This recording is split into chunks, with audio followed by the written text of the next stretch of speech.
بسم الله الرحمن الرحيم.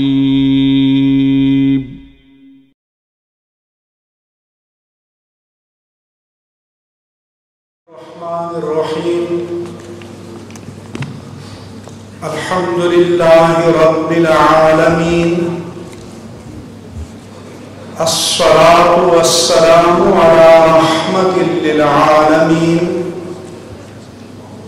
خاتم الأنبياء والمرسلين، سيدنا ومولانا محمد وعلى آله الطيبين الطاهرين وعلى صحابته الصديقين الصادقين وعلى كل من تبعهم بإحسان إلى يوم الدين.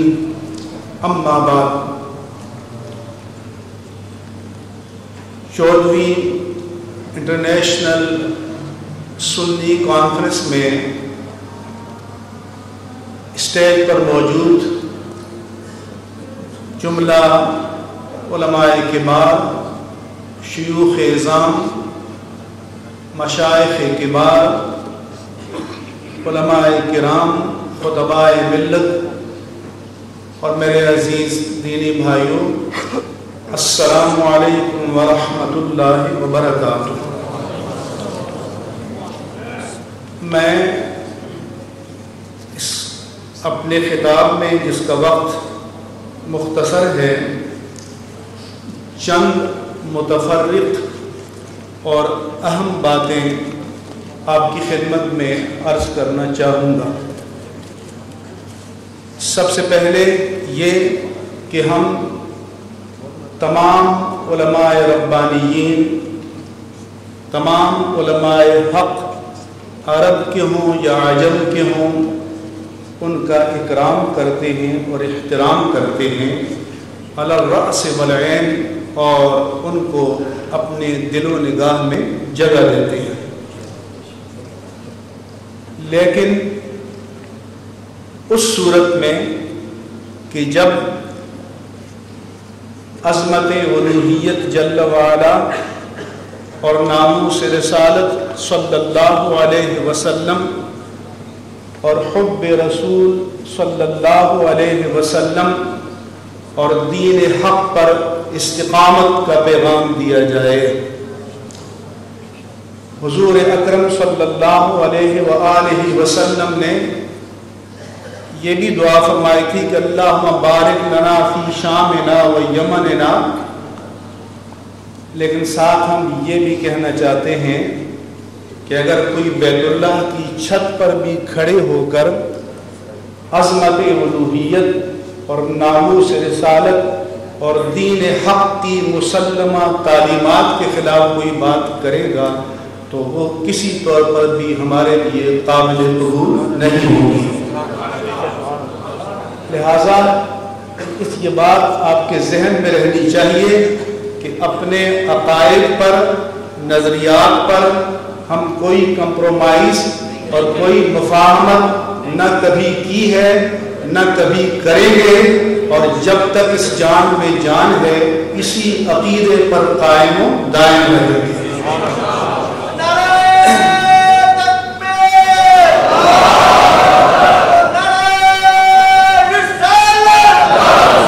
لیکن اس کے ساتھ ساتھ میں یہ بھی کہنا چاہتا ہوں کہ الحمدللہ علی احسانہ، ہم اللہ جل شانہ اور اس کے رسول مکرم صلی اللہ علیہ وسلم کی ذات پر اعتماد کرتے ہوئے اپنے قدموں پر کھڑے ہیں انشاءاللہ تعالی۔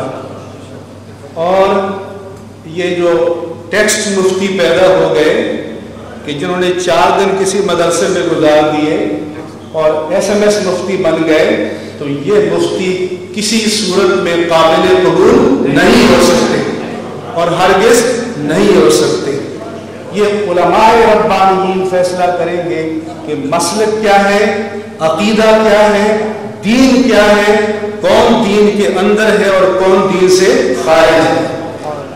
آپ تو یہاں رہتے ہیں جہاں آپ کو کوئی خطرہ نہیں، اور چند SMS سے آپ ہل جاتے ہیں ہم میدان میں کھڑے الحمدللہ.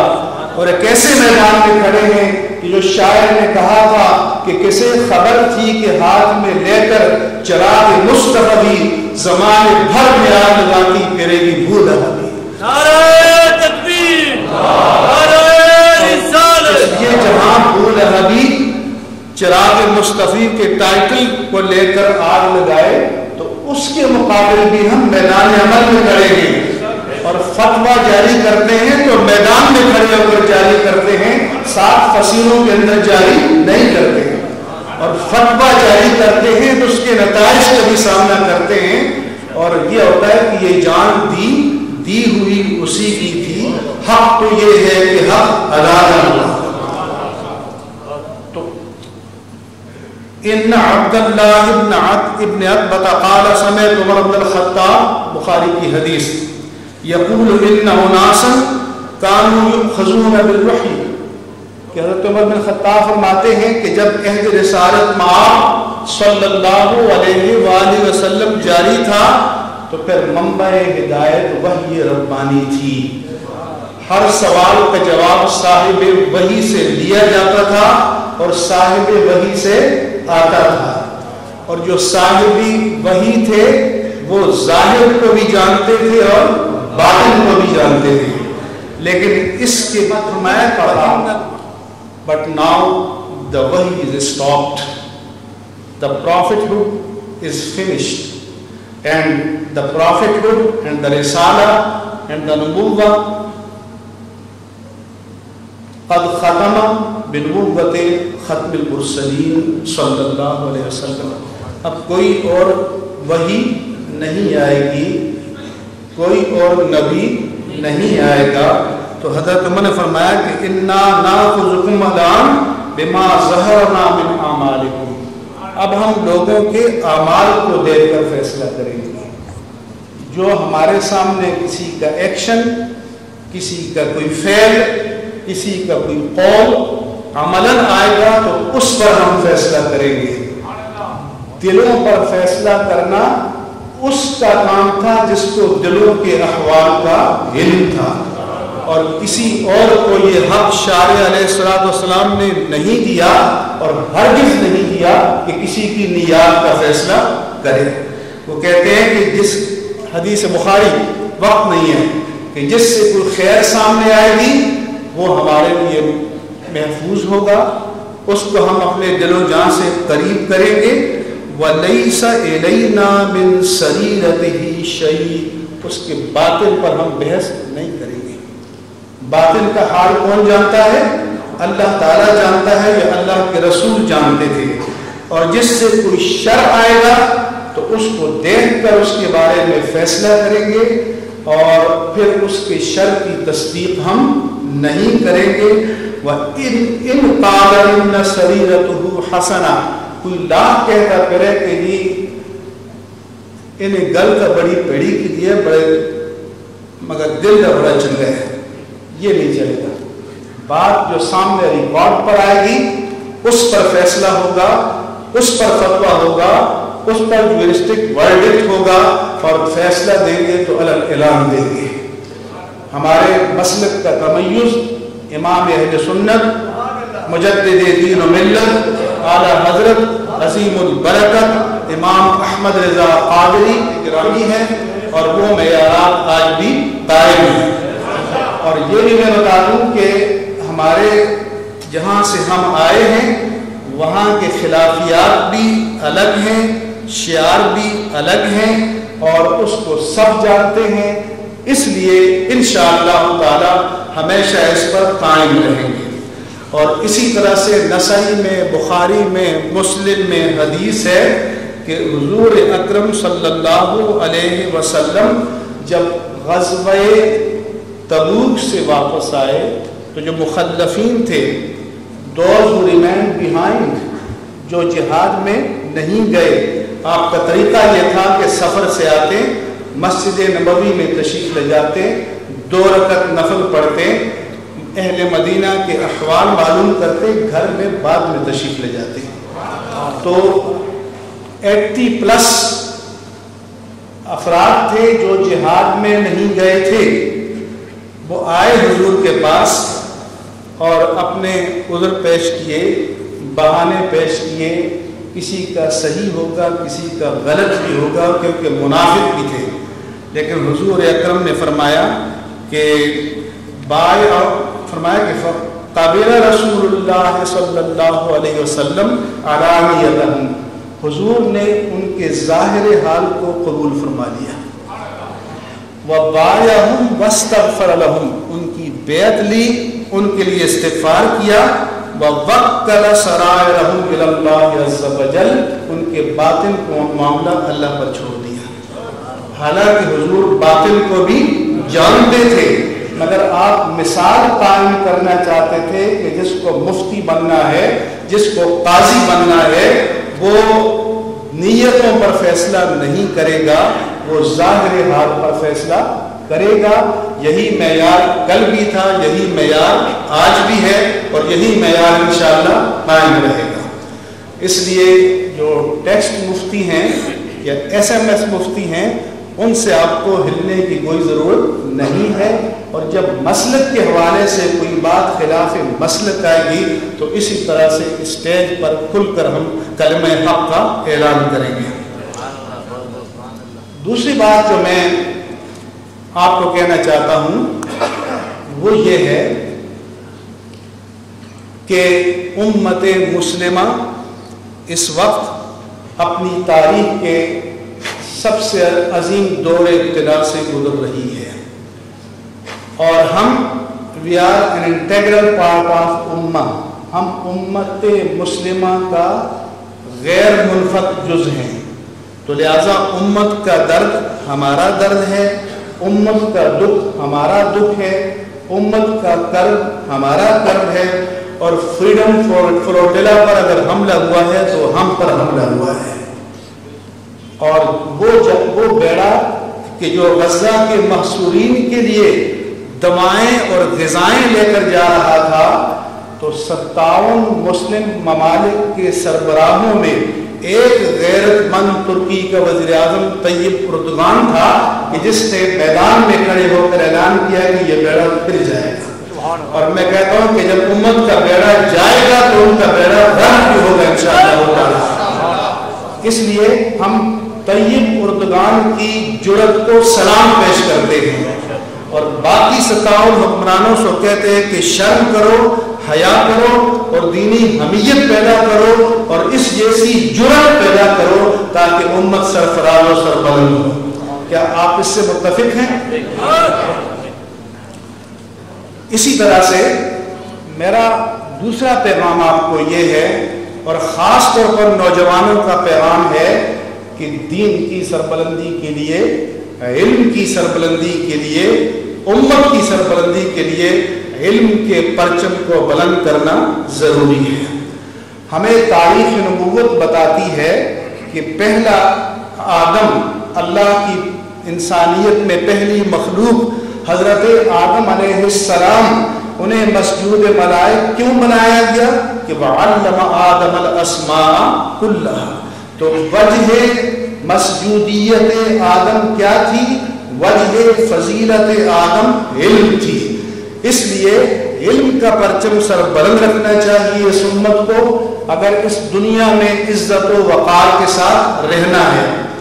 آج آپ کو معلوم ہونا چاہیے کہ یہ پلینٹ جس کو ارتھ کہتے ہیں، زمین کہتے ہیں، اس کا جو قریب ترین محور ہے اس پہ 2500 سیٹلائٹ تیر رہے ہیں، اور وہ پوری دنیا کی، وہ کہتے ہیں کہ 2 سینٹی میٹر کی کوئی چیز ہو تو ہم اس کو سیٹلائٹ کے کیمرے سے دیکھ سکتے ہیں۔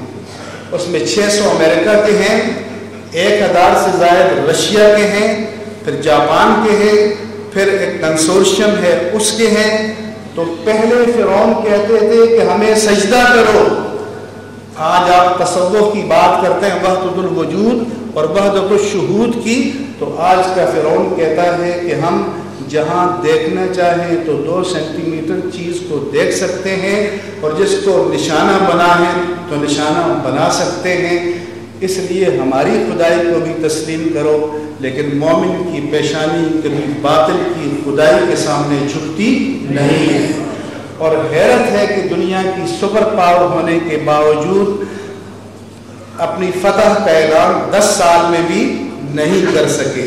یہ اس بات کا پیغام ہے کہ قوت ایمانی کو کوئی طاقت زیر نہیں کر سکتی، لیکن ریگن نے کہا تھا کہ اسٹار وار ہوگی، یعنی جب کوئی طاقت ان 2500 سیٹلائٹ کو ہٹ کر لے گی تو پھر ان کے علم کا تفوق ختم ہو جائے گا۔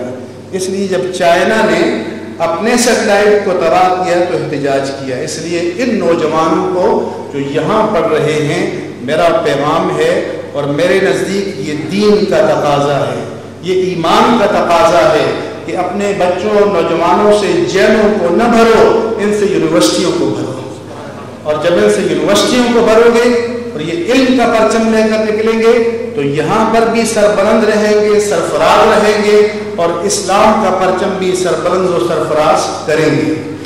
تو اہل سنت و جماعت الحمدللہ علی احسانہ کل بھی اپنے عقیدے پر قائم تھے۔ ہمارا پیغام اپنے ہم مسلک لوگوں کے لیے وحدت کا ہے، اتحاد کا ہے، ایک دوسرے کے لیے قبولیت کا ہے، اور کسی بھی باطل کے لیے ہمارا پیغام کمپرومائز نہ کرنے کا ہے، مفاہمت نہ کرنے کا ہے، باطل کے سامنے استقامت کے ساتھ ڈٹ جانے کا ہے۔ حضرت قبلہ پیر مہر علی شاہ صاحب گورلوی رحمہ اللہ تعالیٰ کو جب مرزا غلام احمد قادیانی نے مناظرے کی ڈیبیٹ کا چیلنج دیا تو آپ نے قبول کیا، لاہور مقام قرار پایا، تو پہلے اس نے کہا کہ خود میدان میں آئیں گے اور آمنے سامنے بات ہوگی، پھر کہا کہ نہیں لکھ کر بات ہوگی۔ پیر صاحب نے کہا زبانی کرو تو زبانی قبول ہے، تحریری کرو تو تحریری قبول ہے۔ مرزا نے کہا کہ عربی میں ہوگی، پیر مہر علی شاہ صاحب نے کہا کہ عربی میں ہوگی اور خود نہیں لکھیں گے، قلم کو اشارہ کریں گے کہ تو لکھو اور قلم لکھے گا۔ نعرہ تکبیر، نعرہ رسالت۔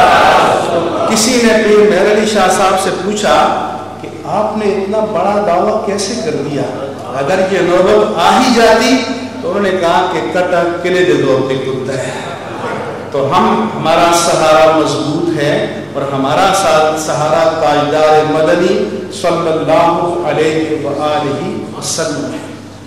اور باقی یہ کہ کوئی کس مقام پر ہے، آج مشرف صاحب یہاں پھرتے ہیں میر خوار کوئی پوچھتا نہیں، کل اپنی خدائی کے مدعی تھے اور آ کر میڈیا پر کہتے تھے کہ میں بیت اللہ کے اندر گیا ہوں، تو آج تو وہ رسوا پھر رہے ہیں۔ جب تخت پر بیٹھا ہوا تھا تو تب میں نے اسے جواب دیا تھا کہ محض بیت اللہ کے اندر جانا یا بیت اللہ کی چھت پر کھڑے ہو کر کہنا یہ باعث افتخار نہیں ہے۔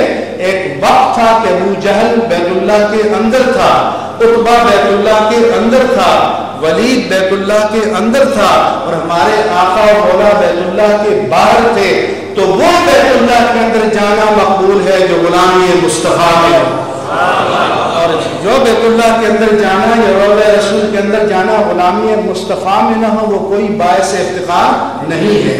تو یہی غلامی مصطفیٰ ہمارا شعار ہے اور یہی غلامی مصطفیٰ ہمارا افتخار ہے، اور اس افتخار پر کسی قیمت میں کمپرومائز نہیں ہوگا۔